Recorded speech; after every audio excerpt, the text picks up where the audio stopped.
1호점 같은 경우는 시흥 검호동의 낙찰가가 얼마였어요? 낙찰가가 8,383만 원. 8,383만 원 낙찰 받은 거고, 그때 수리비랑 법무비랑 세금이랑 다 해서 473만 원. 대출은 6,660 한 거니까 낙찰가 대비 80% 받은 거고, 보증금을 1,400에 55만 원 월세를 계약을 한 거고, 꽤 월세 받은 게 됐겠어요? 네, 11월부터 들어왔으니까. 그러면 결국에 내 돈은 796만 원. 네. 그러면 796만 원 대비 얼마가 들어오냐로 계산하면 되겠다. 네. 금리가 여기 3점 후반대로 받았어요.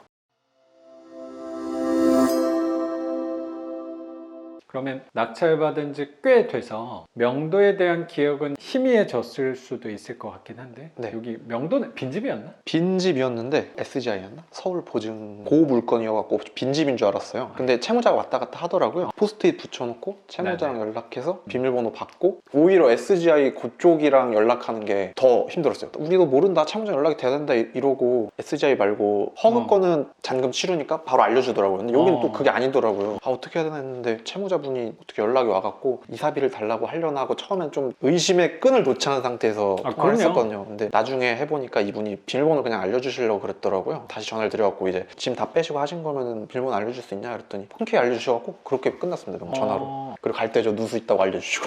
의심은 했지만 이사비 없이 명도도 편하게 된 편이라고 생각해요. 여기도 빈집이어서 빈집으로 낙찰을 받았을 때는 편하다고 생각도 들긴 하는데, 연락이 안 되는 경우도 되게 많은데 그래도 채무자랑 연락이 잘 돼서 하자는 없었지만 누수는 예전부터 고질병이었구나는 알게 된 거네요. 그래도 다행스러운 건 누수가 요 정도 집 컨디션이면 구멍이 뻥뻥 나 있어도 이상하지 않을 집이라고 생각하는데, 저기 샤시 쪽만 그래도 희망적이지 않을까 생각이 들어요. 여기는 다 수리를 했으니까 낙찰 받았을 때 컨디션은 형편없었겠어요. 어우.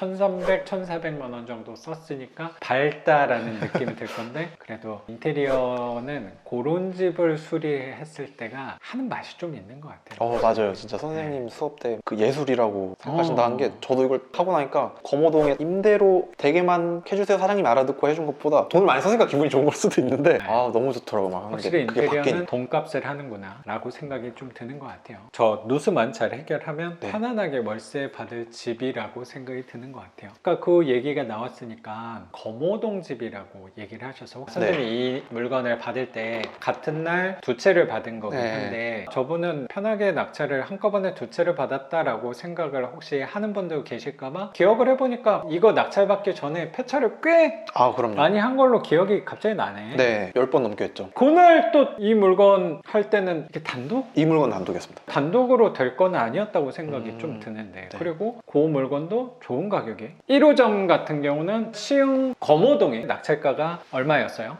낙찰가가 8,383만 원. 8,383만 원 낙찰 받은 거고, 그때 수리비랑 법무비랑 세금이랑 다 해서 473만 원. 대출은 6,660 한 거니까 낙찰가 대비 80% 받은 거고, 보증금을 아주 이상적인 구간으로 선생님이 1,000에 얼마, 1,100에 얼마, 1,200에 얼마 다 해봤더니 1,400 구간이 이상적이어서 1,400을 한번 보증금 높이고 월세를 조금 낮추는 비율로 제안을 했더니, 고맙다.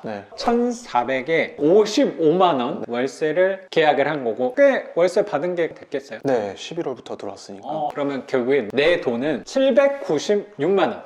그러면 796만 원 대비 얼마가 들어오냐로 계산하면 되겠다.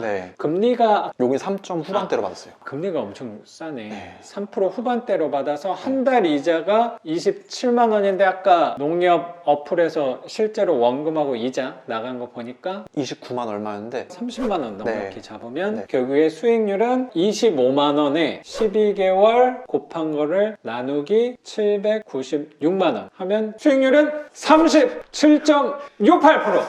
거의 38%에 준하는 수익률을 갖고 가게 된 거를 경험을 하니까 네. 매도로 내놨던 집이 손님은 와서 보긴 하지만 이 이자 30만 원 계속 내는 게 아깝다.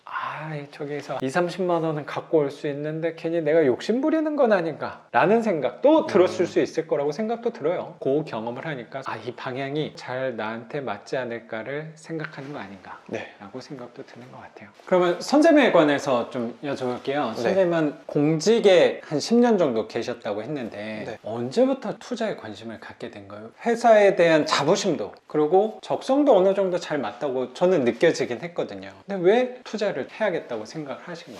우선 10년 차가 되다 보니까 20대 초반에 들어왔다 보니까 그래 빨리 한 편인 거죠? 네, 그때는 열심히 하면 승진하는 줄 알았거든요. 바보같이 또 열심히 하기도 했고 몸을 또 좀 쓰다 보니까 다쳐보기도 하고 그런데 한 번 승진이 조금 미끄러졌었어요. 거기서 좀 상처를 받았겠다. 네, 지금은 이제 열심히 하더라도 영리해졌다고 해야 되나? 야비한 건 아니지만 또 야비한 사람들 또 빨리 승진하게 해요 또. 네. 한 명씩 꼭 있죠. 네. 얍사 받는 사람들. 지금도 뭐 물론 열심히 안 하는 건 아닌데 제 일을 당연히 이건 주된 일이고 열심히 해야겠다는 생각이 아직까지는 많이 있거든요. 그럼요. 지금 선생님 상황에서는 제일 중요한 게 당연히 네. 회사 수입 가장 중요한 부분이 네. 아닐까 생각도 들어요. 근데 전보다 달라진 거는 예전에는 회사에다 에너지를 100에 가깝게 썼다면 지금은 조금 양보해서 한 2, 30 정도는 다른 쪽에 힘을 쓴다라고 생각이 좀 드네요. 네. 일을 좋아하지만 이 일을 오히려 오래 하기 위해서는 다른 수입이 좀 필요하지 않을까? 일을 좋아하다 보니까 오히려 부동산을 찾은 것 같아요. 왜 그렇게 생각하냐면은 주식은 제 생각에는 네. 변동성이 많다고 생각해요. 크다고. 그래서 저는 그걸 못 버텨요. 일을 하면서 주식창 열어서 보고 이런 거는 저랑 안 맞거든요. 제 성격상. 보통 선생님 주변 동료들 같은 경우는 일반적으로 주식 투자를 좀 많이 할 것 같은 생각은 들긴 하는데 네, 주식 많이 하시죠. 네. 그리고 코인도 네. 근데 선생님은 계속 이 시세의 등락을 내가 지켜볼 자신이 없다는 거는 어떻게 생각한 거예요? 간접적인 경험이 좀 있었어요? 찾아봤어요. 책이랑 주식 투자하시는 분, 부동산 하시는 분들 중에서도 이 선생님 보게 된 게 현금 흐름 나오는 걸 이분은 뭐지? 하면서 이렇게 봤다가 진짜 이상한 놈이네 라고 좀 생각했겠어요. 처음에는 이상한 놈인까지는 아니고 되게 특이하다고 생각했어요. 희한하다. 이런 게 있나? 아예 없었던 걸 봐본 것 같으니까. 그래서 보통 부동산이라고 하면 시세 차익적으로 얼마 벌었다, 뭐 차익 얼마 남겼다, 네. 아니면 갭 투자 풀피 얼마 했다 네. 이런 쪽이 주라고 저도 생각은 들긴 해요. 시세 차익 투자를 해도 이렇게 맨날 볼 수는 없잖아요. 이렇게 그 아파트 뭐 그렇죠. 맨날 가는 것도 아니고. 그래서 일단 이 방향은 맞는데 시세 차익 투자도 투자하는 에너지 대비 얻는 게 조금 없는 것 같은 제가 느끼기에는. 오히려 네. 선생님한테는 네.